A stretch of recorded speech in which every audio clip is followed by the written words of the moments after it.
بنرحب بكم أعزائي المشاهدين ولقاء جديد وبرنامجكم من البيت والشارع. من البيت والشارع زي ما انتم متعودين معانا كل أسبوع موضوع جديد وننور على ظاهرة جديدة.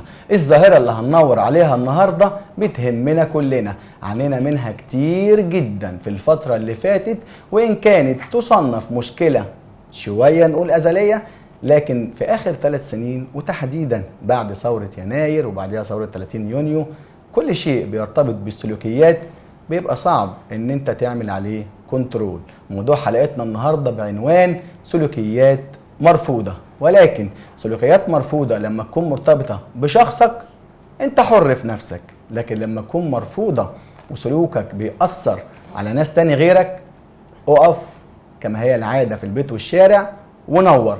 سلوكيات مرفوضة النهارده هنتعرض فيه لظاهرة المرور، الناس اللي بتمشي في الشارع، العربيات الملاكي وعربيات الميكروباص والتكوسة. نزلنا وصورنا مع الناس كما هي العادة من البيت والشارع على أرض الواقع. يا عم الحاج يا سواق التاكس انت والميكروباص، الناس بيقولوا ان انتوا بتمشوا تبلطجوا في الشارع، هل دي حقيقة ولا لا؟ طب كمان عاوزين نتكلم التوك توك اللي بقى ظاهرة وانتشر في الفترة الأخيرة بشكل قوي جدا، ظروفه ووضعه تحديدا دلوقتي في شوارع العاصمة ناهيك طبعا عن المحافظات. وكمان هنتكلم عن ان كل واحد فينا وهو راكب عربيته سواء كان سواق تاكس او ميكروباص او حتى عربية ملاكي، هل انت كنترول نفسك وضمير نفسك ولا لازم دائما وابدا يبقى في ضابط المرور اللي هو بيلسوعك عشان تلتزم؟ هو ده موضوع حلقتنا النهارده. هكمل معاكم طبعا استاذ عبير لان موضوعنا النهارده مهم جدا، في تقارير وفي مفاجآت داخل التقارير. خلينا نتكلم ونشوف وضع الداخليه بتتعامل ازاي دلوقتي مع الساده اصحاب المركبات، وهل بتفصل او بتصنف البني ادمين، ده سائق تاكسي، ده سائق ميكروباص، ده بيسوق عربيه نقل، وده كمان صاحب عربيه ملاك.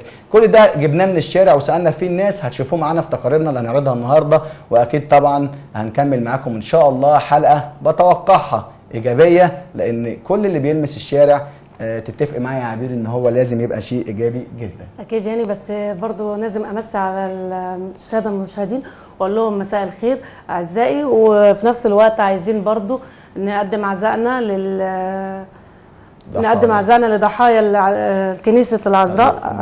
تمام، كنيسه العذراء. وفي نفس الوقت برضو احنا عندنا حزن جامد جدا، وبنقول لهم ما عندناش كلام نقوله غير ان دوت نتيجه الارهاب اللي احنا عايشين فيه، ونتيجه ان في بعض الناس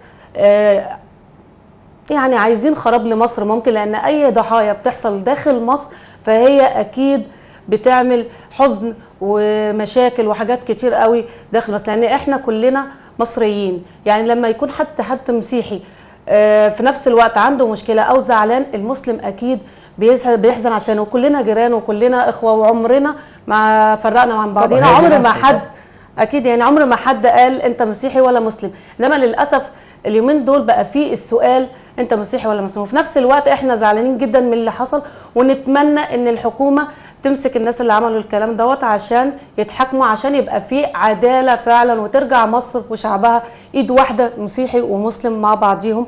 وفي نفس الوقت نلاقي شكل المجتمع رجع زي ما احنا متعودين عليه، وهي دي يعني القيمه برضه. زميلتي عبير احنا كنا متفقين مع الساده المشاهدين النهارده في موضوع اوكا واورتيجا والسادات، وشفنا حلقات الاسبوع اللي فات المتعلقه بالاغاني الشعبي، فاحنا قلنا برضه عشان كده نلغي الموضوع بتاع اوكا واورتيجا، هنأجله مؤقتا ان شاء الله، ولينا لقاء بس مش متحدد لغايه دلوقتي، عشان برضه احنا كنا حزانه وما زلنا على موضوع ضحايا الكنيسه. وان كان طبعا عايزين برضه للساده المشاهدين بما اننا في البيت والشارع وبنتكلم زي ما بيقولوا كده ايه بلغه البيت بقى، الناس برضه بعد الحلقه اللي فاتت سواء كان اوكا ولا اورتيجا ولا ناس كان ليهم بعض التحفظات، لان بعض الناس قالت ان الموضوع ده عباره عن فيروس او ان الظاهره دي مش مفترض انها تستمر او حتى تنتشر بالشكل ده، فخلينا ناجل الكلام ده لما نشوف، لان انت عارف دلوقتي وفي ناس برضه حبوها يا هاني وقالوا لك لا، كان في ناس معانا على تليفونات قالوا لك لا احنا بنحبهم.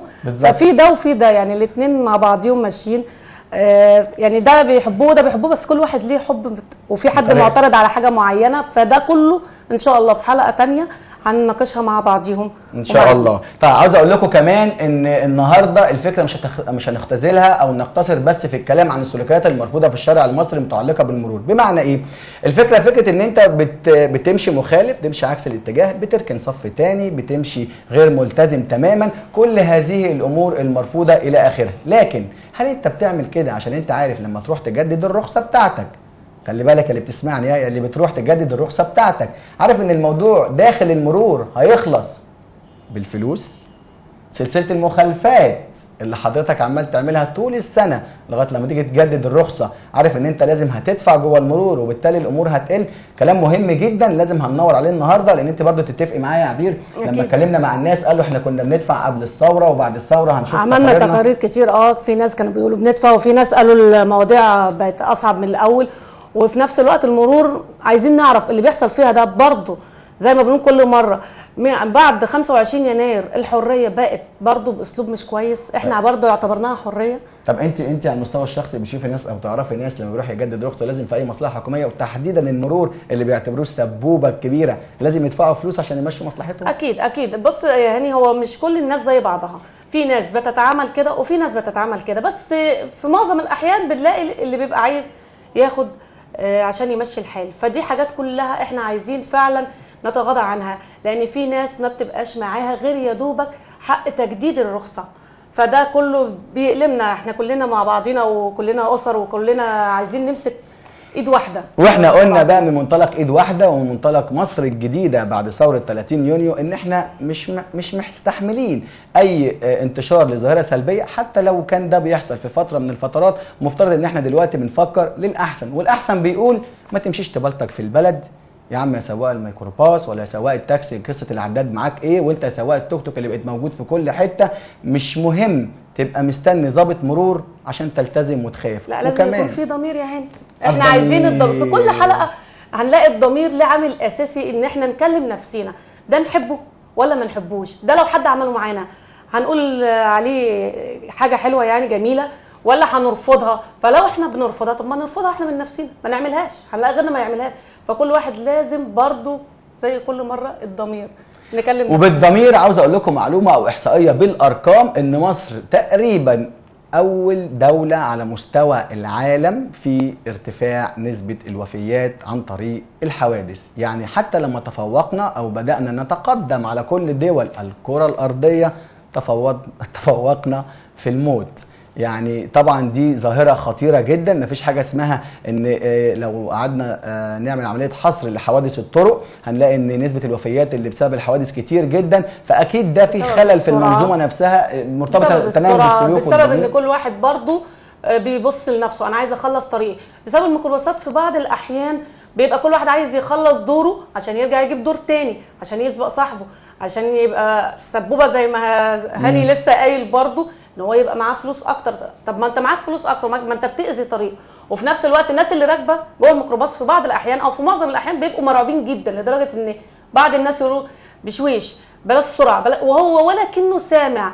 يعني حاجات كتير قوي قوي قوي عايزين نتناقش فيها، عايزين نعرضها، عايزين احنا نفسنا لما بنعرضها حتى مش عشان المسؤولين بس هم اللي يعملوا الكلام ده، لا احنا نعمله، احنا نقول ايه العيب اللي فينا، لان احنا كشعب احنا اللي بنعمل الغلط مننا فينا، فلازم نعالجه، لازم نشوف الصح ايه والدنيا ايه بالظبط. وعشان كده معانا تقارير النهارده، حملات توعيه عاملاها الاداره العامه للمرور، هيبقى معانا تقرير هنشوفها في تقرير بعنوان ابدا بنفسك، ان احنا مش بننتقد او بنصنف الماشيين في الشارع راكبين عربيات مختلفه فئات، زي الانطباع اللي وصل عند سواقين التاكسي او سائق الميكروباص ان هم مواطنين درجه ثانيه، ان الداخليه او ضابط المرور بيتعامل معاهم بشكل ومع الناس الثانيه بشكل ثاني. لا مش هي دي القيمه النهارده في برنامجنا، ان اللي بيشوفنا النهارده وعنده اي تحفظ او عنده تجربه شخصيه هو عاشها مع سائق بقى ميكروباص او تاكس، او هو شخصيا بيتفاجئ بسلوكيات موجوده في المرور سواء كانت من ضباط الداخليه اللي موجودين في الشارع او امناء الشرطه او حتى اللي ماشيين جنبه، لازم النهارده تشاركونا. التليفونات هتبقى امام حضراتكم بعد ثواني على الشاشه، لازم تشاركونا كل اللي ليه تجربه خاصه او ليه وجهه نظر. بيسعدنا دائما وابدا نتلقى وجهه نظركم في برنامجنا من البيت والشارع. والشكوى برضه يا هاني، بحيث ان المسؤولين لما يسمعوا الشكاوي ممكن برضو يحاولوا يلاقوا لها حلول. ما ده برضو من ضمن الحاجات اللي لازم يكون في حلول. برضو احنا كل انسان صغير ليه الكبير بتاعه، فاحنا بنقول احنا كشعب بايدينا نغير كل حاجه، بس في نفس الوقت الحكومه برضو تعتبر الام بتاعتنا، لازم هي اللي بتعمل القوانين، هي اللي بتعمل الانضباط، هي اللي بتعمل كل ده. فده كله بنقول كلنا نساعد بعضينا، اللي تقول عليه الحكومه طالما في الصح ما نقولش لا.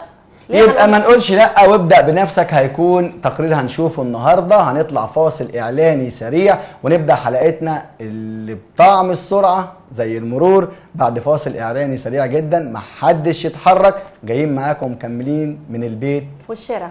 فاصل سريع.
تاني وزارة الداخلية والإدارة العامة للمرور مفيش شك انهم بيحاولوا بقدر الامكان ينقذوا ما يمكن انقاذه. خلينا نتكلم بصراحة، ظاهرة المرور او مشكلة المرور تصنف زي مشكلة القمامة ومشاكل كتير لسه بنعيشها في مجتمعنا، بس دي نقدر نقول عليها ايه؟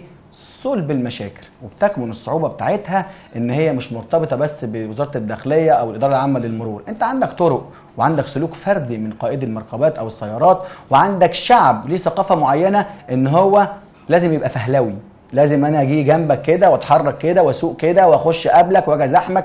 السلوكيات دي كلها ما ينفعش ان احنا نحملها على الاداره العامه للمرور او وزاره الداخليه فقط، دي مرتبطه تماما بالسلوك، ولا ايه يا عبير؟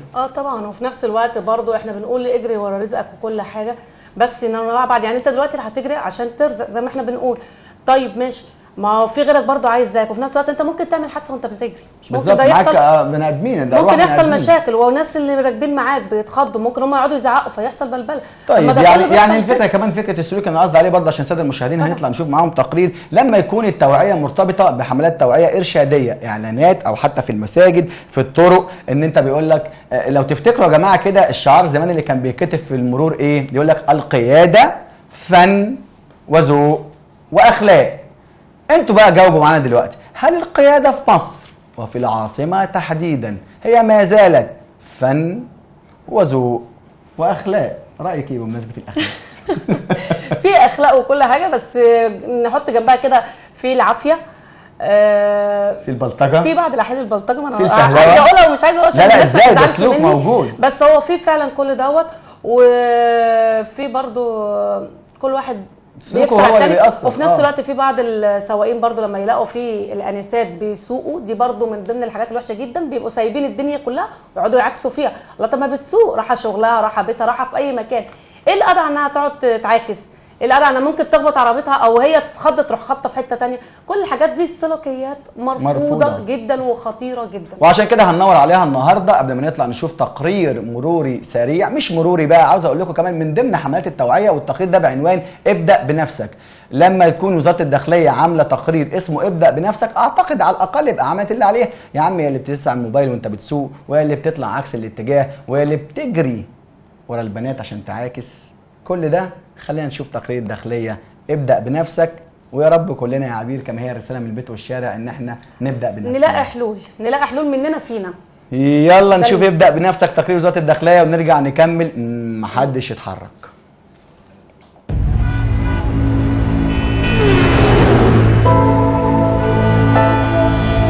تخيلي واحد سايق جنبي ومقعد ابنه على حجره، بجد مش معقول الاستهتار ده. بطلي كلام في الموبايل وركزي في الطريق يا مدام.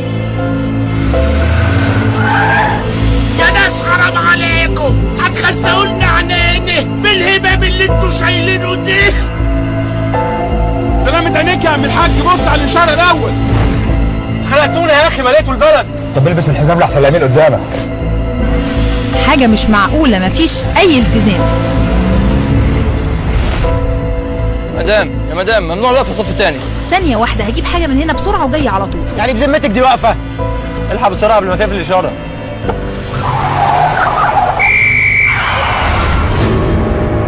انت يا عم ايه اللي انت عامله ده؟ ماشي عكس الطريق يا عم. انا ماشي صح، انت اللي ماشي عكس الطريق. المشكلة ان كل واحد فاكر ان مش هو المشكلة، وكان لازم يبقى في حل. ابدأ بنفسك.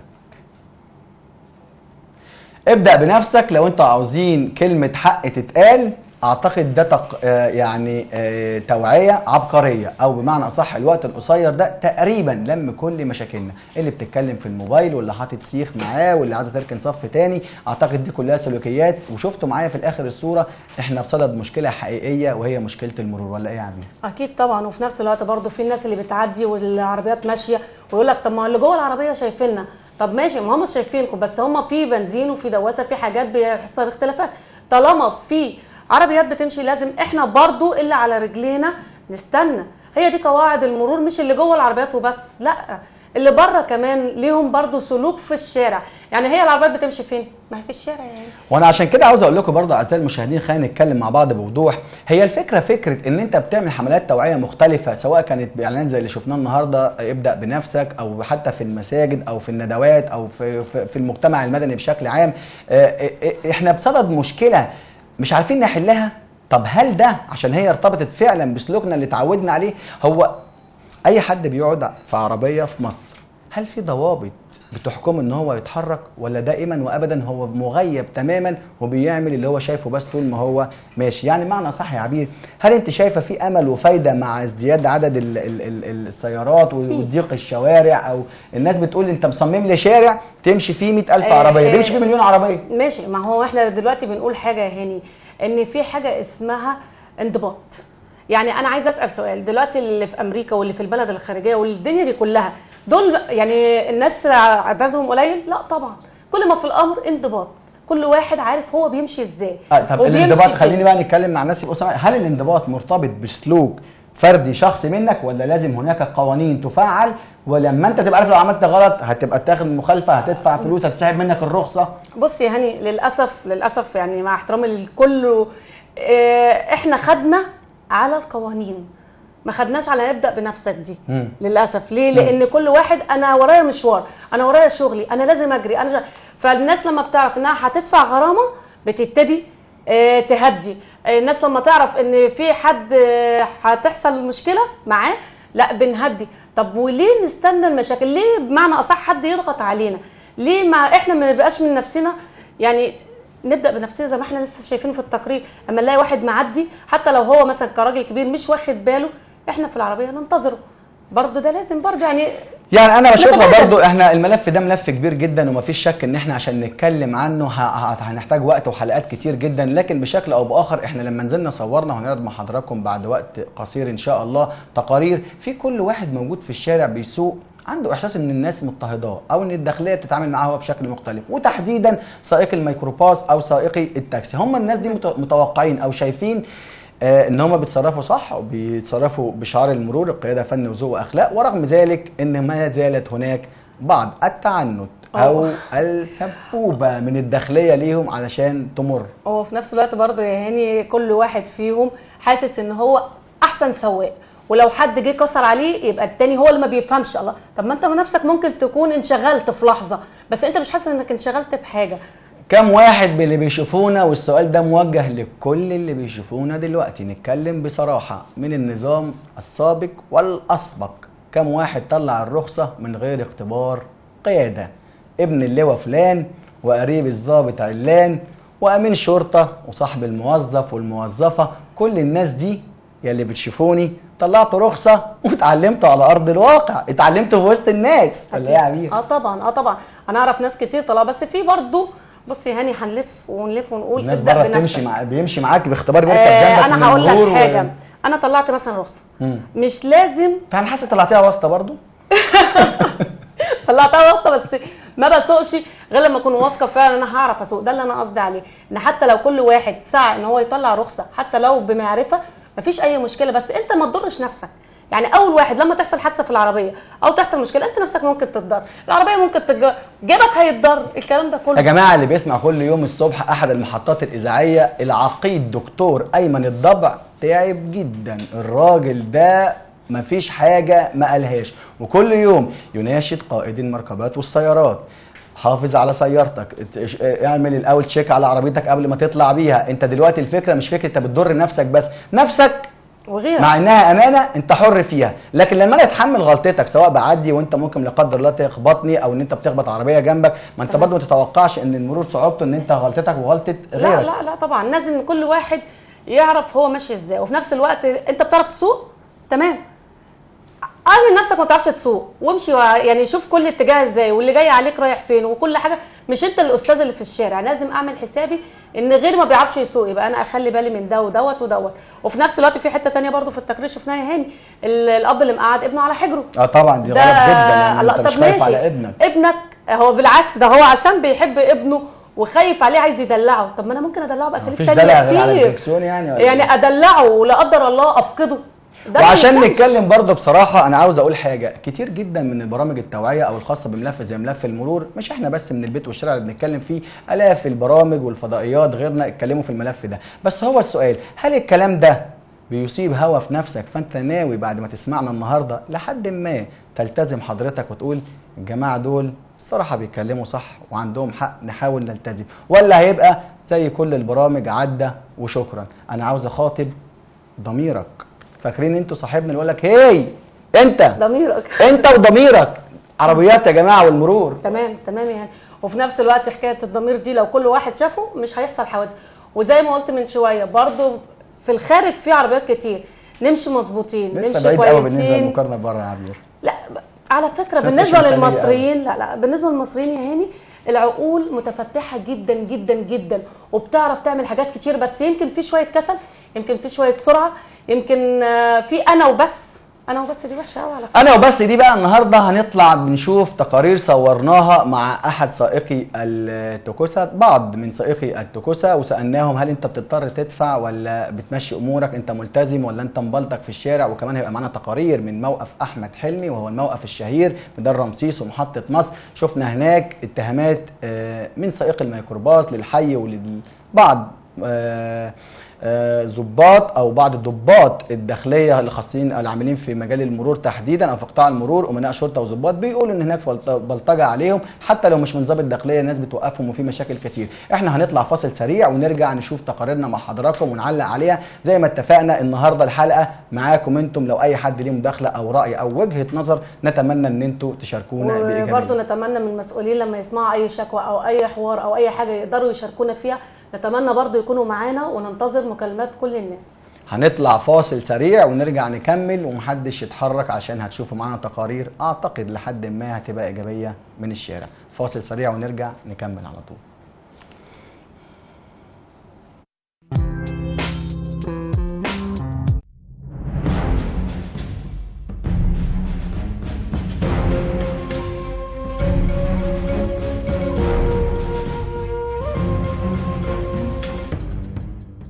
حضرتك ما بتدفعش اي حاجه، مع ان في ناس بتقول ان في بعض الاحيان ممكن يدفعوا، فانت ما بيصادفكش اي حد يوقف لك حاجه ويقول لك يعني هات فلوس او اي الكلام ده؟ ما فيش خالص، ما صادفكش ابدا؟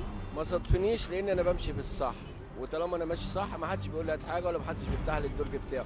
انا لسه مرخص ومعايا الرخصه اهيت ولسه عاملها، ما خدتش معايا 3 ساعات في المرور، بس هي بتبقى نظام ايه، زحمه وبتاع، وطالما ماشي في التعليمات واقف في طابوري مفيش اي حد بيسالني حاجه لان انا اوراقي سليمه. حضرتك احنا اول ما نزلوا لنا العربيات ديت نزلوا لنا بعدها الكمبيوتر. 2009 اول ما بدا المشروع في زرار للسياحه في العداد وفي زرار للمصريين اللي هو العادي. فعربيات 2009 بس هي دي اللي العداد بتاعها شغال بنظام. بعد كده لما جت في 2010 وحصل فيها مشاكل كتير لغوا الزرار بتاع السياحه. عمرك مشيت عكس الاتجاه يعني؟ لا لا لا لا عمري.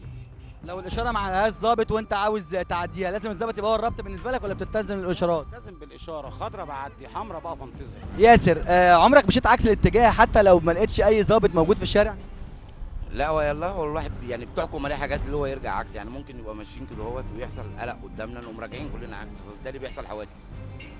طيب قول لي، لو انت ماشي ولقيت الاشاره قفلت عليك بس ما فيش ظابط، هل انت بتلتزم بسلوكك كسواق تاكسي بيها ولا بتعدي عشان ما فيش حد بيسالك؟ لا لا لا بنقف، هم لو مش موجودين الكاميرات اللي هم حاطينها محطوطه، لان احنا في الاخر بنرجع المرور بنلاقي غرامات علينا بدون ما يكون حد موجود في الشارع. بمناسبه غرامات المرور بقى، قول لي عمرك رحت تجدد رخصه او تعمل اي اجراء في المرور وعشان تمشي حالك اضطريت تدفع فلوس لحد من تحت الترابيزه؟ فعلا حصل الاول، بس دلوقتي لا لسه. لغايه دلوقتي ولا من بعد الثوره وقبل الثوره؟ لا لا لا قبل الثوره بس. بعد الثوره مش مضطر تدفع اي فلوس عشان تمشي مصلحتك. تقولي للناس اللي بيعتبروا سواقين التاكسي بلطجيه وبيمشوا في الشارع مش ملتزمين بالاشارات وبيمشوا بمزاجهم؟ لا مش قصه بلطجيه، احنا مش بلطجيه، احنا في الشارع عشان نخدمهم، احنا مش بلطجيه، احنا في الشارع عشان نخدمهم.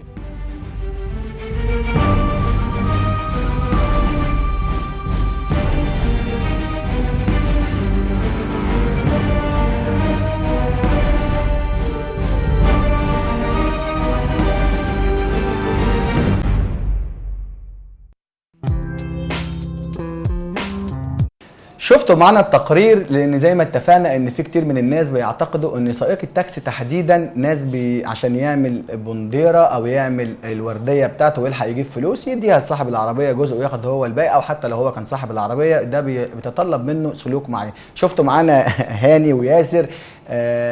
بصوا هقول لكم حاجه، هو طبعا كنترول الواحد او ضميره مش الكلام اللي بيقوله، انت اللي شفت معانا التقرير تقدر تقول هل فعلا الناس دي بتبقى ملتزمه بالكلام اللي بتقوله، ولا مجرد ان انت بتتصور قدام كاميرا التلفزيون او شاشه برنامج بتقول الكلام اللي تبان فيه جدا مثالي. وان كنا شفنا برضو ان هو بيقولوا ان احنا بنروح نيجي نجدد الرخصه نلاقي مخالفات ما شفناهاش قبل كده. وانت كمان يا عبير لما كلمت الراجل في موضوع العداد ده في مشكله بيقول لك كان في زرار سياحه وبعدين اتلغى وحاجات كده. لا ما اتلغاش، هو ساعتها كان بيقول لي انا بساله ليه لما بتركب في نفس الطريق تاكسي وتاكسي بتلاقي فيه اختلاف الفلوس هنا حاجه وهنا حاجه ثانيه. فقال لي لا في بعض الناس، وبرضه نرجع نقول الضمير، ما عندهمش ضمير، لان في التاكسي زرارين، زرار سياحي وزرار عادي، فبيشغل الزرار في بعض الناس طبعا وحسب اخلاقهم اللي هو زرار السياحي مع المصريين، فده طبعا مش صح. بس هم لغوه ده تقريبا دلوقتي ان الداخليه هو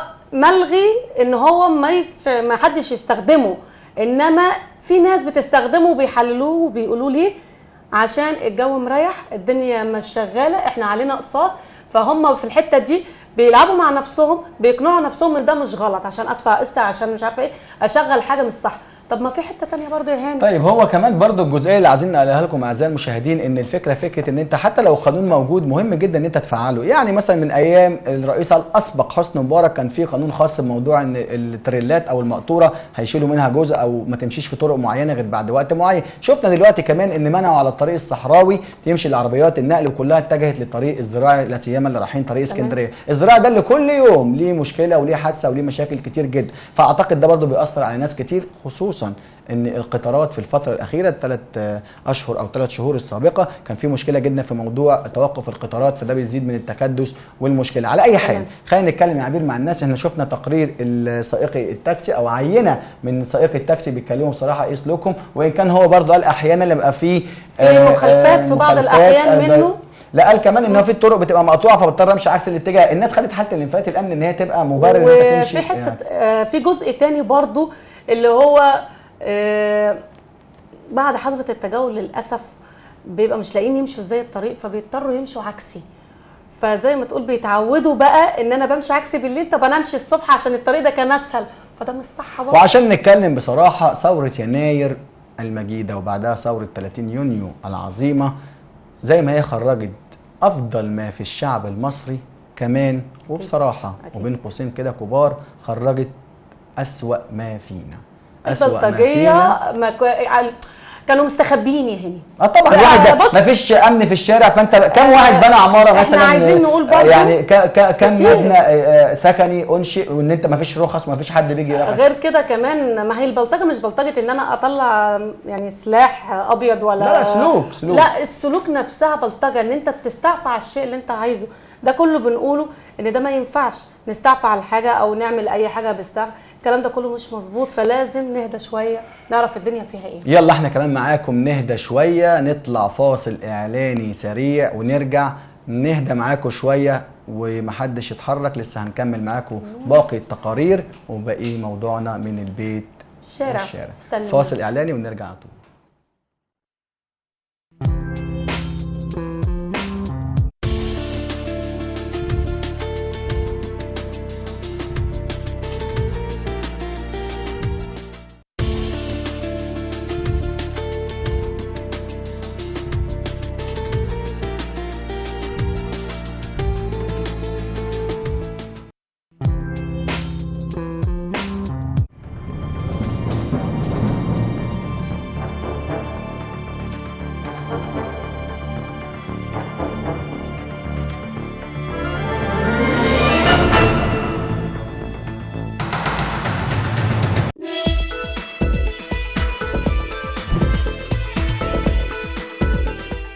قضايا وطن، هذا البرنامج معني بالقضايا الاستراتيجية والحيوية.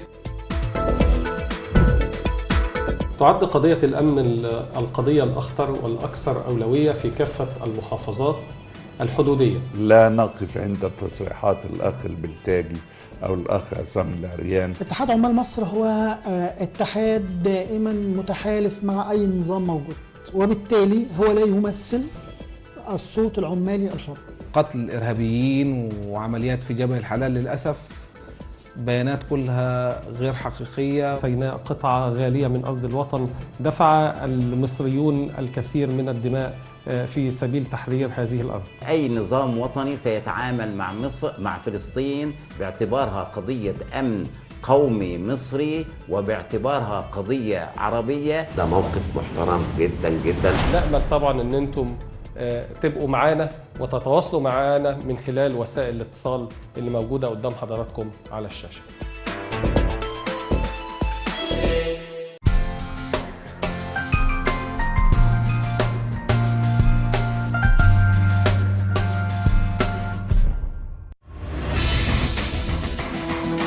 اخترقنا الحواجز وكشفنا المستور لنفتح أكبر ملفات للفساد في محافظة البحر الأحمر.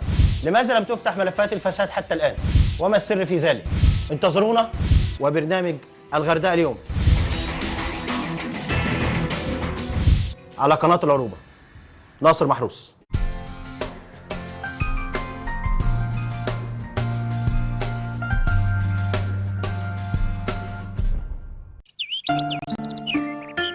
ولقد خلقنا الإنسان من سلالة من طين فما هي هوية هذا الإنسان؟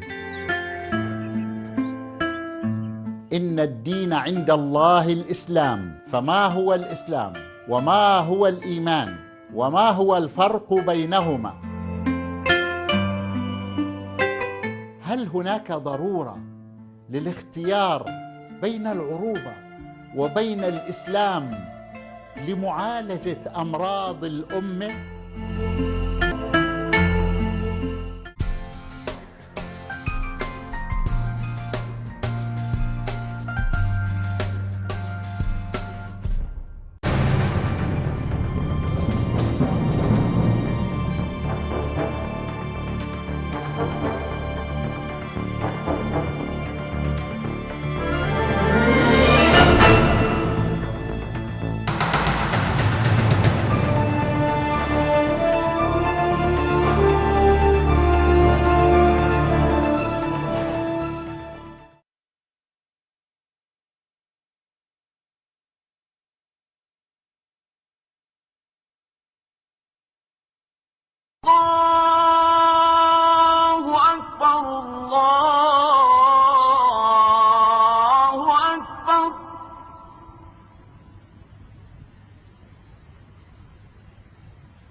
أشهد أن لا إله إلا الله.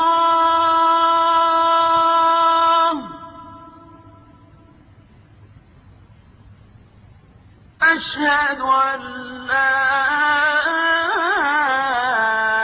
إله إلا الله.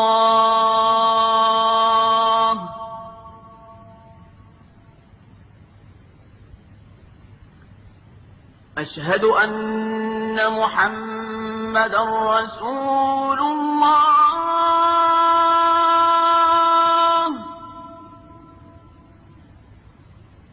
أشهد أن محمدًا رسول الله.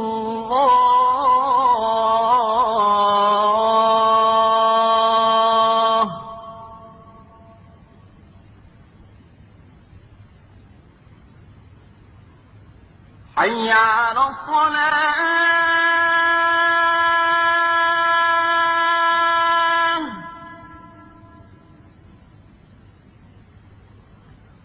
حي على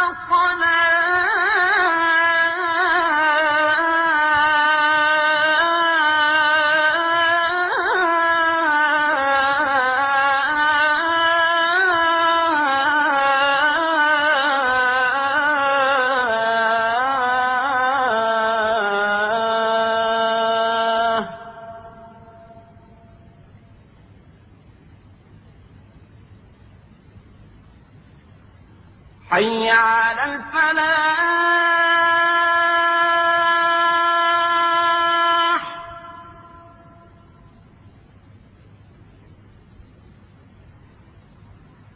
حي على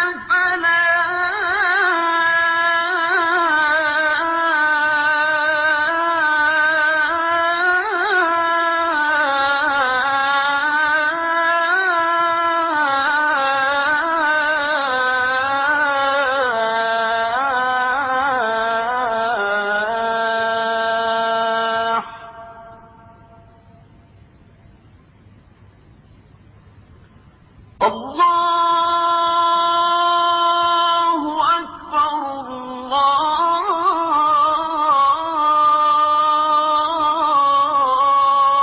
الله أكبر. لا إله إلا الله. اللهم رب هذه الدعوة التامة والصلاة القائمة آت سيدنا محمدا الوسيلة والفضيلة والدرجة الرفيعة وابعثه اللهم المقام المحمود الذي وعدته.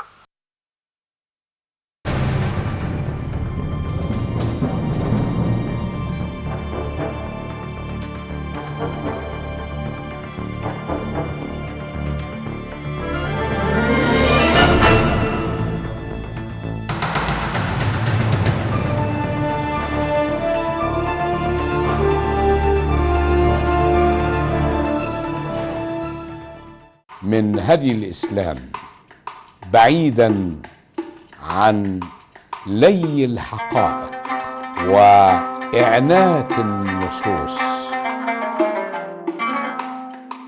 من هدي الإسلام التزام بالمنهج الوسطي المعتدل، عمل محتسب فيه وجه الله عز وجل. من هدي الإسلام على شاشة العروضة.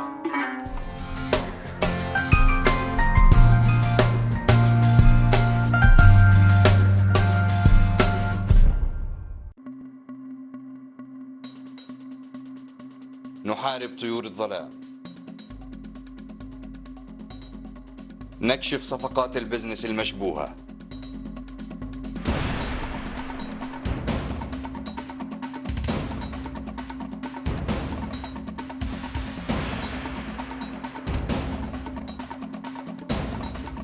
نكشف من سرق الوطن، لن نهادن الفساد، مصر فوق الجميع.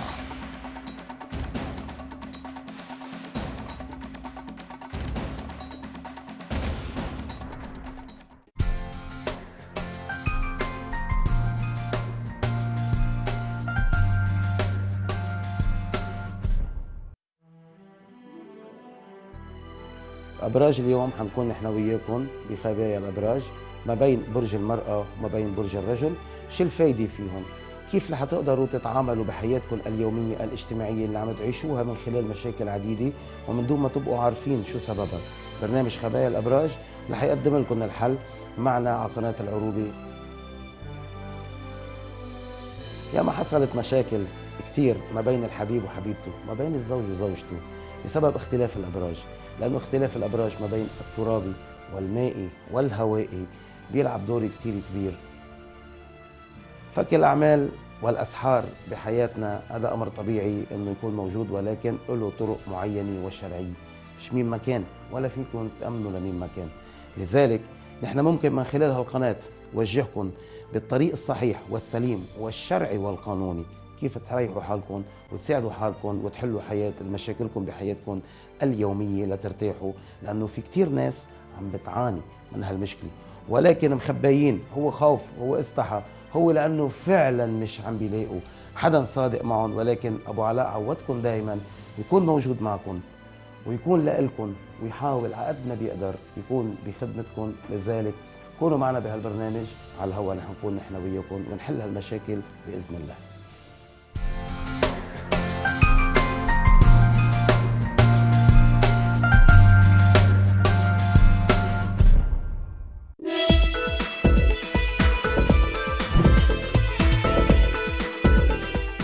قضايا وطن، هذا البرنامج معني بالقضايا الاستراتيجية والحيوية. تعد قضية الأمن القضية الأخطر والأكثر أولوية في كافة المحافظات الحدودية. لا نقف عند تصريحات الأخ البلتاجي أو الأخ عصام العريان. اتحاد عمال مصر هو اتحاد دائما متحالف مع أي نظام موجود، وبالتالي هو لا يمثل الصوت العمالي الحر. قتل الإرهابيين وعمليات في جبل الحلال للأسف بيانات كلها غير حقيقية. سيناء قطعة غالية من أرض الوطن، دفع المصريون الكثير من الدماء في سبيل تحرير هذه الأرض. أي نظام وطني سيتعامل مع مصر مع فلسطين باعتبارها قضية أمن قومي مصري وباعتبارها قضية عربية. ده موقف محترم جدا جدا. نأمل طبعا أن أنتم تبقوا معانا وتتواصلوا معانا من خلال وسائل الاتصال اللي موجودة قدام حضراتكم على الشاشة.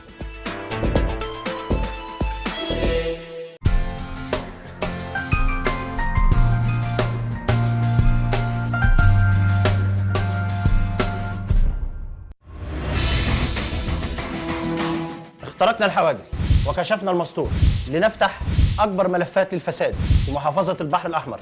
لماذا لم تفتح ملفات الفساد حتى الآن؟ وما السر في ذلك؟ انتظرونا وبرنامج الغردقة اليوم على قناة العروبة. ناصر محروس.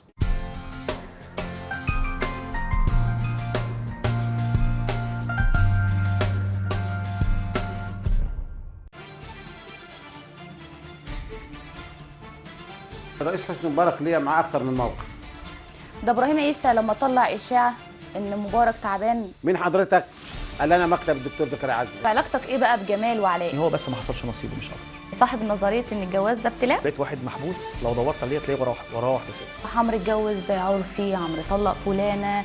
وانا قلتها له على الهوا هذا القرار يحمل في طيات الغباء السياسي. فعلا تم لقاء بينك وبين خيرت الشاطر؟ وقلت في الاخر ان انا حمار ان عملت الثلاثه دول. حلو.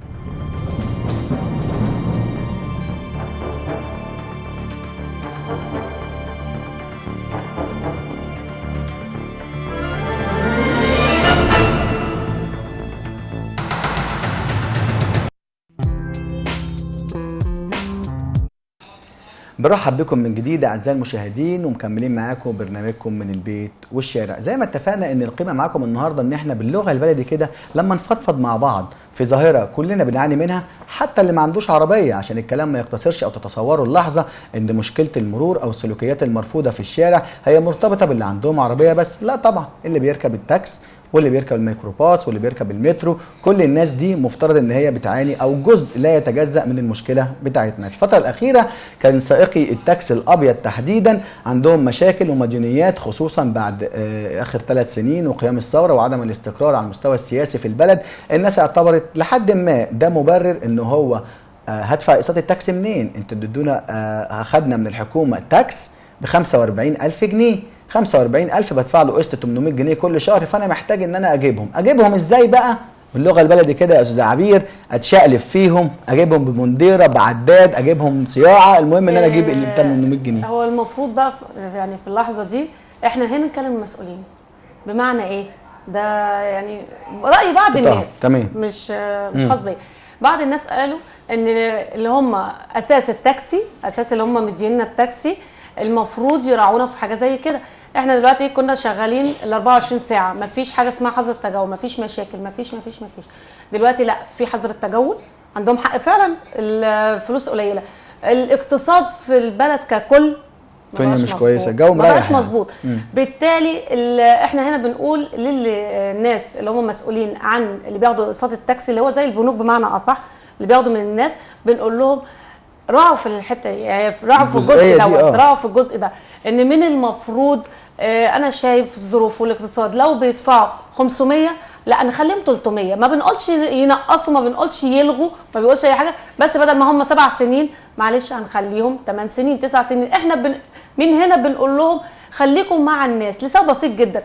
مش مباح ان انا دلوقتي لمجرد ان انا عليا دنيا هاني تمام كسواق تاكسي ان انا اخد من الناس حاجه زياده، يعني زي الزرار اللي هو السياحي. اما واحد بيقول انا اعمل ايه، هسرق عشان ادفع؟ لا، اللي راكب تاكسي ده معاه امكانيات، لا مش معاهوش امكانيات ولا حاجه. طيب خليني افرحك بقى، اقول لك جزئيه مهمه. انت دلوقتي بنناشد المسؤولين ان احنا نراعي الظروف الاقتصاديه بتاعه البلد او حتى عدم الاستقرار السياسي اللي بالطبع انعكس على سائقي التاكسي الابيض تحديدا. وزاره الماليه كانت بتقول الاسبوع اللي فات ان ازمه التاكسي الابيض في طريقها للحل، ان الماليه بتقول ان المديونيات او الديون بلغت 1.2 مليار جنيه. خدوا بالكم من اللي جاي بقى، 1.2 مليار مديونيات التاكسي الابيض، ده رقم كبير قوي يا جماعه.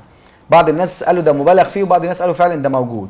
هناك بقى مبادره ان الجيش بيساهم ويساعد في السداد بالنسبه للمتعثرين في موضوع التاكس الابيض. وزاره الماليه بتدرس اليات تنفيذ مبادره القوات المسلحه بحل مشكله التعثر التي يعاني منها اصحاب التاكس الابيض. وصرح عاطف ملش رئيس قطاع الموازنه بالوزاره ان القوات المسلحه وعدت، خدوا بالكم بقى، القوات المسلحه وعدت بالمساهمه بتجديد جزء من مديونيات التاكس الابيض المستحقه للبنوك في السوق المحليه. ده اعتقد اجابه لندائك اللي انت بتوجهيه. اكيد ده حل كويس جدا لو فعلا تم، وفي نفس الوقت الناس ساعتها هتراعي بعض مع بعضهم. ان في ناس بتركب تاكسي يعني بيبقوا رايحين مشوار مستعجلين، او مثلا لابسين بطريقه معينه او حاجه معينه، فعايزين يروحوا المشوار دوت، فممكن ما يكونش معاهم، لا وممكن كمان ما يكونش معاهم فلوس اللي تكفي التاكسي ازيد من اللازم. يعني مثلا بيبقوا يروحوا المشوار دوت كل يوم، فعاملين انه بيعمل 10 قروش مثلا، اجي النهارده الاقي التاكسي عدلي 15، عدلي 20، فطبعا هنسد منين؟ طيب ده كان الجزء الخاص بالتاكسي الابيض او فكره التاكسي تحديدا. اعتقد الخبر الايجابي او اللي يفرح لحد ما ويطمن المتعثرين من سائقي التاكسي الابيض ان الجيش اتدخل في الموضوع، ووزاره الماليه بتقول ان هم قريبا جدا بصدد ان هم يحلوا ازمه المديونيات او التعثر بالنسبه لسائقي التاكسي الابيض. موقف احمد حلمي، قول للصبح، موقف احمد حلمي من اكبر المواقف في مصر. موقف احمد حلمي يعني محطه مصر، يعني رمسيس، يعني اول شبرا، يعني كل المناطق الحيويه اللي ممكن ينطلق منها كل الجمهور او راكبي هذه الوسيله من النقل المسافرين لمواقف مختلفه. احمد حلمي لما كانوا بيعملوا اضراب سائق الميكروباص في الفتره اللي فاتت، الدنيا بتتشل، الدنيا بتقف، والمسائل الناس ما بتلاقيش وسيله مواصلات، المترو ينزلوا يبقى فيه تكدس. مشكله كبيره جدا، وتتفق معايا يا عبير ان احنا بنعاني منها لما سائق الميكروباص تحديدا طبعا. يعني يمتنعوا عن العمل او ان هم يركنوا العربيات، بتبقى مشكله.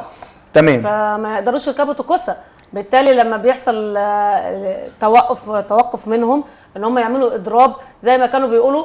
وبصي هاني، احنا عايزين برضو نديهم الحق. بمعنى ايه؟ في بعض الناس فعلا عملوا اضراب لان الكارت علي، اللي هم الناس البلطجيه بيوقفوهم، وكل ما بيمشوا خطوه بيقف بلطجي تاني. فبعض الناس قالوا، ودي فعلا حصلت، بيقولوا الكرة عقبال ما بنوصل لغايه نهايه الخط بتاعنا بنلاقي نفسنا يعني في بعض الاحيان كله في الكارت مفيش. طبعا. طيب احنا سجلنا مع سائقي او المسؤولين عن الموقف في احمد حلمي، وسجلنا معاهم، سمعنا منهم ايه مشاكلهم، هل هم فعلا بيتعرضوا لضغط غير عادي، هل هم مظلومين، هل هم جاني ام مجني عليهم، هل هم بيتعاملوا بشكل معين عندهم تحفظ عليه من امناء الشرطه او من ضباط الداخليه في الشوارع الخاصين بالعمل معاهم كمرور او عمليه تنظيميه. طب هل الموقف نفسه ادمي وهم بيلاقوا كل وسائل المحتاجينها، سواء كان في تنبات او في اي امكانيات بتوفر لهم وجود الناس اللي يخشوا يركبوا من جوه الموقف، ما يركبوش من بره. وفي نفس الوقت والسؤال الاهم، هل هم سائقي محترمين ولا بلطجيه؟ ده اللي احنا هنشوفه بعد ما نطلع مع حضراتكم دلوقتي، نشوف التقرير المهم جدا اللي سجلناه من داخل موقف احمد حلمي. هنشوف التقرير ونرجع نتناقش مع حضراتكم في حكايه موقف احمد حلمي. نشوف التقرير ونرجع تاني.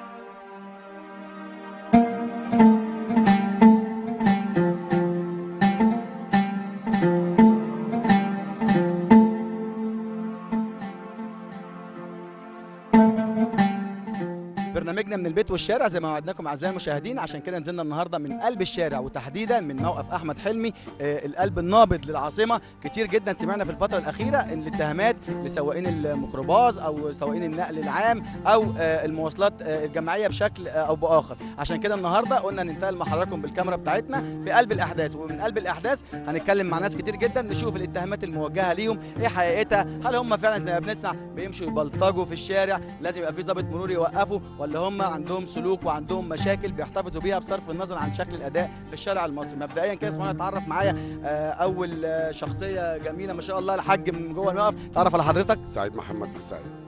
حاج سعيد، خلينا كده اكلمك بصراحه في قلب الموضوع. الناس بتقول في الشارع، كل سواقين الملاكي، ان سواقين الميكروباصات دول بلطجيه واكتر ناس بيمشوا يكسروا اشارات ويبلطجوا في الشارع. تقول ايه على الكلام ده؟ لا هو ما فيش بلطجه، هو المفروض حضرتك ان في موقف هنا في رمسيس واقفين عكس اتجاه، واحنا لما نكون ماشيين الضابط بيوقفنا او الامين الرخص. طب انت عشان تاخد الرخص مني المفروض تشوف الناس دي واقفه قطع الطريق واقفين بيحملوا، بان ملوش موقف. تاني حاجه احنا بندفع تامينات ونقابه، وبتوع السيرفيس حضرتك مش عاملين لنا مظله هنا، بان الزباين ما بتعرفش تقعد واحنا واقفين اهو، وانوار ما فيش. طيب انا كده جاي لك يا حاج سعيد في موضوع المشاكل اللي انت بتعاني منها، بس انا حابك دلوقتي الناس اللي بيشوفوكوا معانا الاتهام او الناس اللي بتقول بالكذب ان سواقين الميكروباص مبوظين المرور في مصر، هل انت شخصيا لو الاشاره مثلا، خليني اسالك، لو الاشاره دلوقتي مثلا حمراء ومفيش ضابط مرور واقف، انت بتلتزم وتقف ولا بتعدي؟ بنلتزم. ما هقول لحضرتك حاجه، التزام في ايه؟ ما انا ممكن انا اكسر الاشاره، ممكن اموت واحد بان هيعدي. تعرف على الحاجه اسمك؟ رجاء احمد حسين. ايه شكوتك يا حاجه؟ شكوتي انا تعبانه في الموقف، بيدي نفرين وثلاثه واربع تنفار النار. ايوه تعبانه من ناحيه ايه يعني؟ ايه الزباله بنكنس ولكننا بنكنس. الزباله دي اساسها من ايه؟ من الاتوبيسات دي كلها. الاتوبيسات ايه يعني؟ من الاتوبيسات ولا من الاتوبيسات والعربيات وكله. كل اللي بياكل مؤاخذه بيرمي، ولكننا نيجي المشرف يعمل علينا يلاقي الزباله زي ما هي. يعني انت عايزه تقولي ايه المسؤولين بالظبط؟ عايزه منهم ايه؟ تعبانه ينزلنا عمال تكنس الموقف. احنا بنقبض بس القبض بتاعنا برضه قليل، يعني انا بصرف 15 جنيه 20 جنيه في اليوم، واما اكل يبقى 30 حاجه ساعه بتاعه يبقى 30 جنيه رايح جاي. وانا معايا كم عيال، معايا 6 والله العظيم، معايا 6 ولادي بربيهم وجوزي متوفي، اعمل ايه؟ اتفقنا ان الفرق ان انت تبقى بتوفر لناس كل سبل الراحه والامان، وبعد كده تيجي تحاسبهم سواء في مخالفه او بفلوس. انت كحكومه او انت كداخليه او كشرطه اعمل اللي عليك، وبعد كده لما تشوف حد من الناس دي بيخترق بيخالف بيعمل اي حاجه غلط، بعد كده يبقى اتعامل معاه بالشكل القانوني اللي يبقى مناسب لحاله. لكن قبل ما نوفر لهم الحد الادنى من وجودهم في موقف، من حق بياخدوه، من امكانيات يشتغلوا على اساسها، ما نجيش ان احنا نعاقب. احنا اتفقنا البيت والشارع من قلب الحدث، بنقول المشكله ايا كان بتوصل لمين وهتلمس مع مين. حماده كمل لي موضوع الظبط. طبعا يا فندم قمت جاي مديله الرخص، فلسه نازل اتكلم معاه بقول له يا فندم انا واقف على جنب ماليش دعوه بحد. قال لي لا انت واقف مع طالب مرور، السيارات كلها واقفه. طبعا انا سيارتي كانت واقفه على يمين الرصيف، واقف ماليش دعوه بحد. كتب لي دوت الوصل وقال لي، بقول له يا فندم طب انا عايز ادفع مخالفه الرخصه، هو خدها. قال لي طب روح موقف احمد حلمي هتلاقي الظابط هناك ادفعها. دفعني اول حاجه 150 جنيه، ورجعت تاني لمخالفه وهو كتبها لي فوق في الوصل ب 50 جنيه. رحت للظابط قال لي لا اديني صوره الرخصه بتاعت السياره على اساس ان انا ايه يديني الرخصه بتاعتي. قلت له يا فندم طب ما انا مطلع مذكره بفقدان الرخصه النهارده، ان المفروض ان انا ايه اخد رخصتي ان انا مطلع كل ده. قال لي لا خد دول وخد دول، ولما تبقى تروح النيابه ابقى اديك الرخصه، اتفضل امشي من هنا بدل ما اخدك واحبسك. حماده بصراحه انت حسيت ان هو بيتعاملوا زي ما يكون ما قبل الثوره، ان المساله مساله ان هو بيستعفي نفسه كظابط شرطه عليك انت سواء ميكروباص؟ الثوره اتعملت مش لينا، الثوره اتعملت ليهم ان هم كده يعني ليهم. يعني ايه بقى الثوره كانت لمصر كلها؟ ما انا هقول لحضرتك على حاجه، الثوره اللي احنا كنا عايزين حريه وعداله ومش عايزين ظلم، مش عايزين ان احنا ناكل عيش بما يرضي الله مع الناس. حضرتك عندك عجل طنطا والمنصوره والمحله وكل ده بيجي من عبود لهنا تغيير خط سيره، بياخدنا احنا وسايبه هو على اساس ان هو يجي ياكل عيش عننا احنا ناس كلنا عندنا عيال. يعني انت شايف ان في المنظومه نفسها في ترتيب الموقف، سواء انت اخرك عبود ولا بتيجي احمد حلمي ولا بتروح رمسيس بتاع طنطا، بيك المساله دي لسه محتاجه تنظيم شويه. تمام.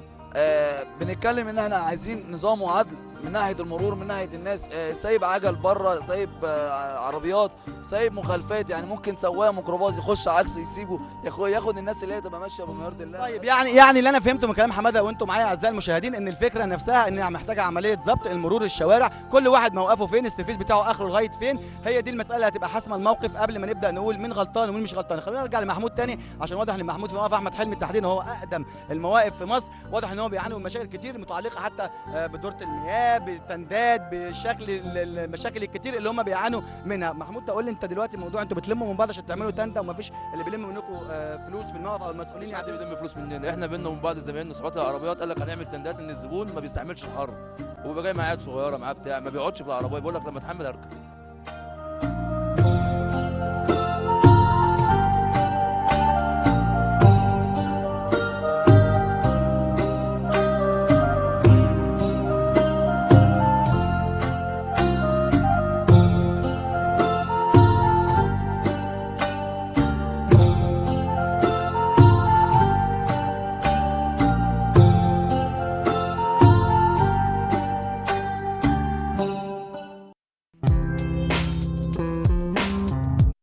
شفتوا معانا التقرير اعزائي المشاهدين، وزي ما اتفقنا ان انت لما تسمع من المتضرر او اللي واخد دور البطوله في المشهد سواء كان جاني او مجني عليه، انت تقدر تحس الصدق من كلامه. هل هم زي ما اتفقنا وقلت معاكم في مقدمه الحلقه بيتكلموا كده عشان احنا بنسجل معاهم قدام تلفزيون، ولا هم فعلا حاسين بفرق وبمراره؟ شفتوا معانا التقرير، واحد بيقول ان الثوره دي ما اتعملتش لينا احنا، عنده احساس ان لسه ضباط الداخليه او امناء الشرطه بيستعفوا عليهم، ولا ايه يا عبير؟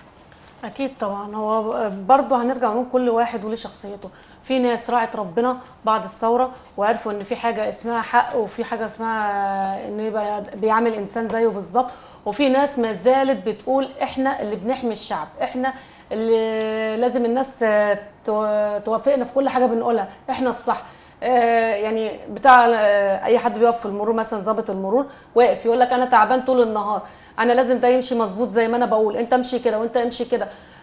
طب ماشي، ما انت تعبان، طب ما الشخص برضو اللي ماشي قدامك ده عنده شغله وتعبان بيه، فلازم في نفس الوقت برضو هو يراعيك وانت تراعيه، لان انت في شغل، انت ضابط ومرور او غير مرور، انت شغل.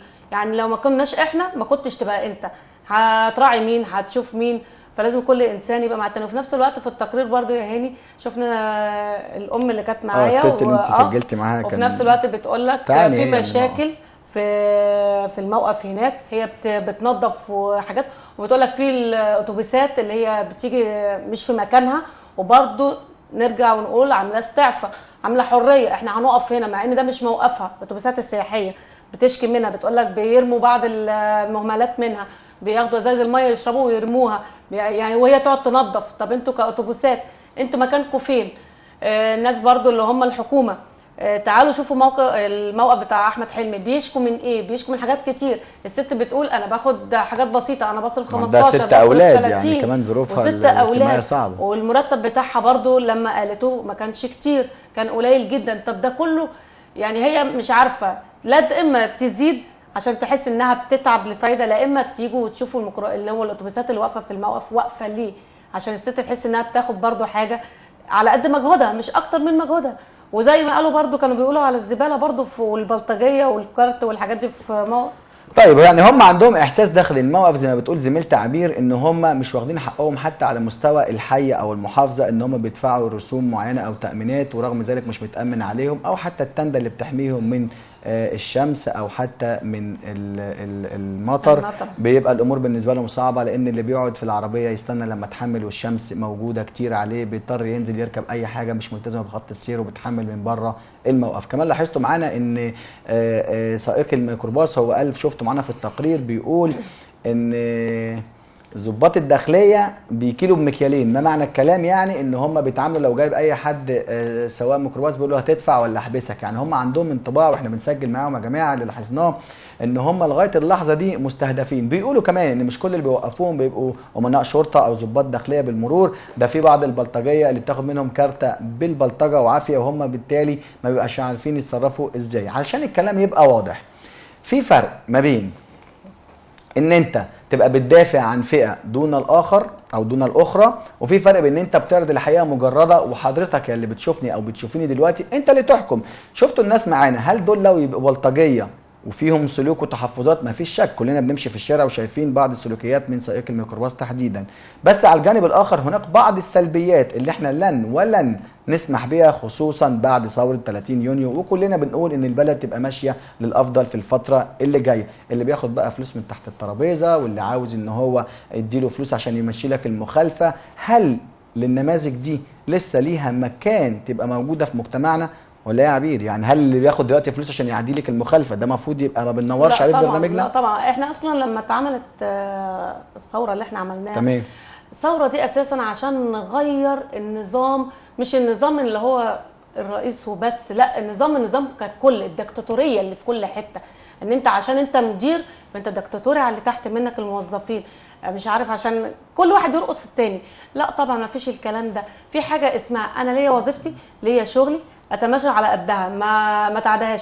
يعني انا دلوقتي لو كموظف انت شايفني كمدير انا قصرت، عاقبني، انا معاك انك تعاقبني، انما انا ما قصرتش لمجرد ان انت مدير تروح اذيني او عامل معايا اي موقف مش كويس، بدي اللي اسمها الدكتاتوريه. عشان كده احنا قلنا حريه ثم حريه ثم حريه. بمعنى ايه؟ حريه في الاخلاق بطريقه كويسه، وفي نفس الوقت حريه في الشارع، حريه في البيت، كل حاجه حريه، بس حريه بحدود، باسلوب معين، بطريقه معينه انا اعرف حريتي. وفي نفس الوقت احنا كبلد كمصر عندنا تقاليد، عندنا شرقيات، عندنا حاجات كتير قوي، مش حريه ان انا اعمل كده وخلاص، ان انا ليا مزاج لدوت اعمله، لا ما ينفعش. في نفس الوقت في حاجه تانية برضو، جزء تاني عايزين نتكلم فيه هاني، اللي هو دلوقتي احنا التوك توك مشكله من مشاكل المرور. يعني تلاقي كده حاجه صغيره وانت ماشي في العربيات، في وسط العربيات حاجه كده صغيره ممكن انت كعربيه تعمل لك بلبله. طبعا. بس انا لقيت حاجه تانية برضو صدفتني. التوك توك رغم ان هو مشكله كبيره جدا جدا جدا بتعاق الطريق، بس فعلا اتضح انها مشكله بس بتحل في بعض الاحيان. مهم يعني. مهم. عارف ليه يا هاني؟ دي حاجه بسيطه جدا. حللك ازمه شكله التوك توك. لا دي حقيقه، دي حقيقه حل ازمه جامده قوي فعلا. يعني ابسط الامور، التاكسي لما بيكون رايح مشوار صغير، في بعض الناس اصحاب التكوسه بيبقوا عايزين يعني ايه مشوار كبير عشان يحسوا ان هم عملوا حاجه. طب انت كتاكسي انا لما اوقفك مش عايز تركبني ليه مثلا؟ مش انا شخصيا هم برضه سائق التوك توك طبعا عشان والتوك توك هو اللي وقف ومشاني ووصلني. طب يعني نخليه ولا نشيله؟ طيب احنا للاسف عشان وقتنا داهمنا بسرعه ومضطرين ان احنا ننهي مع حضراتكم. خليني اقول لكم ان سائق التوك توك تحديدا، عدو كلام بقى زميلتي عبير، هفكركم بحاجه كده، هي حاجه مش لطيفه قوي بس كان ليها دور ايجابي. الرئيس السابق الدكتور محمد مرسي الله يسامحه، في اول خطاب ليه قال والتوك توك، وكانت ازهى عصور التوك توك. رئيس جمهوريه البلاد بيذكر في خطاب رسمي التوك توك، فبالتالي التوك توك مشي في البلد براحته في كل حته، سواء كان مسموح ليه يمشي فيها او مش مسموح. طبعا دي كان ظاهره التوك توك، طبعا اتفقنا هي ظاهره سلبيه جدا، اغاني التوك توك والسلبيات ويمشي على الطرق العامه، ده موضوع كبير جدا زي ما اتفقنا. احنا موضوعنا النهارده عشان وقتنا يا عبير في جزء تاني معلش اتفضلي. التوك توك برضو ممكن ما نشيلوش خالص، ممكن يبقى في يقنن بقى ويرخص ويقنن الشوارع اللي هي الصغيره، بلاش المدن والحاجات اللي هي طبعا هو دلوقتي بيمشوا في اي حته المهندسين والمعادي يعني برضو هنرجع نقول قوانين والتزامات تفعل عشان الحاجات دي كلها. وهو الجزء الاهم من برنامجنا معاكم النهارده من البيت والشارع ان احنا عرضنا المشكله كم مفترض عشان يكون الامور اكثر وضوحا مع حضراتكم. هيكون ضيفنا النهارده انا وزميلتي عبير سياده اللواء عبد اللطيف البديني، مساعد وزير الداخليه الاسبق ومسؤول لملف المرور، بس للاسف قبل ما نطلع هوا مباشره حصلت حاله وفاه واعتذر لنا، فبالتالي اضطرينا النهارده انا وزميلتي عبير نقدم الحلقه. اتمنى ان احنا لحد ما نكون قدرنا معاكم ننور على الظاهره زي ما اتفقنا، بصرف النظر هي ظاهره سلبيه او ايجابيه، ونكون وصلنا ليكم الرساله، ولا ايه يا عبير؟ برضه اتمنى برضه زيك بالظبط يا هاني نكون عرضنا بعض الحاجات ونشوف بعض الحلول برضو من المسؤولين، وفي نفس الوقت كل انسان يبدا بنفسه. يعني بلاش ميكروباص الرصيف، لما انت تمشي على الرصيف الناس اللي على رجليها هتمشي فين؟ يعني دي حاجه غريبه جدا. في وسط الشارع ما احنا بنقول كده يعني نبدل. طيب موضوع كبير وملف يحتمل الجدال كتير. احنا بكده نكون وصلنا لنهايه حلقتنا النهارده من برنامج من البيت والشارع. نتمنى ان شاء الله ان احنا نكون قدرنا لحد ما نوصل رساله. مشكله المرور يا جماعه هي مشكله ازليه، مش بالبرنامج ده ولا غيره هتحل. لازم قوانين تفعل، لازم شوارع وهيئه طرق ترصف الشوارع، تبقى الامور ماشيه معاها بشكل كويس، ما فيش كل جهه تلقي بالمسؤوليه على الجهه الاخرى. العقيد الدكتور ايمن الضبع كل يوم بيتعب جدا عشان يحل معانا المشكله دي، فنتمنى اللي عنده اي حاجه عايز يقولها لنا او اي مشكله عايز يتكلم معانا فيها، الصفحه بتاعتنا من البيت والشارع على الفيسبوك برضو ممكن يتواصل. لو عنده مشكله عايز يعرضها اهلا وسهلا بيه برضو، وهنعرضها له. بالنسبه للمسؤولين اللي عنده حل ليه هيحلها له. كل دوت برضو احنا في خدمه كل الناس.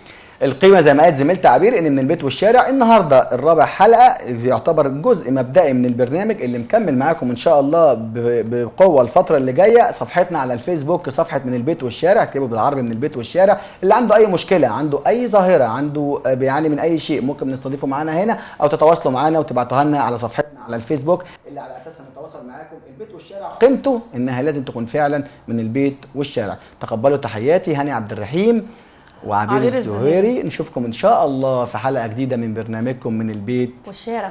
السلام عليكم. سلام عليكم.